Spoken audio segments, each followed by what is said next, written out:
નમસ્કાર મિત્રો, જય માતાજી, જય બદ્રીનાથ। તો અત્યારે હું આવી ગયો છું બદ્રીનાથ મંદિર। આ મંદિર આવેલું છે ઉત્તરાખંડમાં, હરિદ્વારથી ફક્ત 312 કિલોમીટર દૂર છે। આજે તારીખ છે 27/6/2026 અને આજે ખૂબ સરસ મારા દર્શન થઈ ગયા છે બદ્રીનાથજીના। મંદિરની અંદર શૂટિંગ કરવું અવેલેબલ નહોતું, એટલે મેં મંદિરની બહારથી દરેક બાજુથી વિડીયો શૂટ કર્યો છે।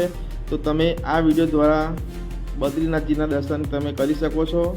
તમે જોઈ શકો છો આજનો નજારો ખૂબ સુંદર અને ખૂબ સારું વાતાવરણ છે। અને જો રહસ્યની વાત કરીએ તો આ મંદિર આવેલું છે અલકનંદા નદીના કિનારે, જ્યાં નદીના કિનારે એક ગરમ કુંડ પણ આવેલું છે।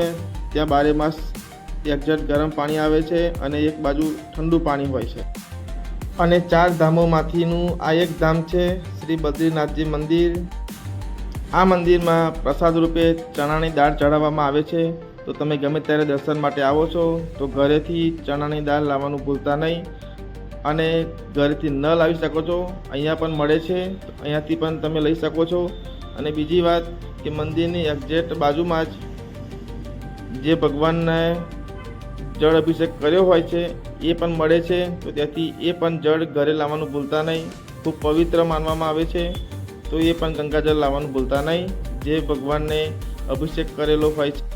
અને આ મંદિર શિયાળાની ઋતુમાં 6 મહિના બંધ રહે છે।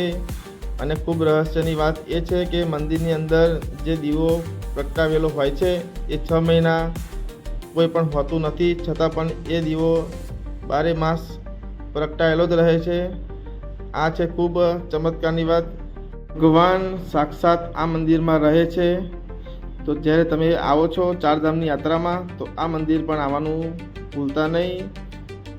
જય માતાજી, જય બદ્રીનાથ। પછી મળીશું નવા વ્લોગમાં, અને આગળના વિડીયોમાં જોવા મળશે તમને ભારતનું પ્રથમ ગામ માણા ગામનો વિડીયો અપલોડ કરવાનો છું, તો એ પણ વિડીયો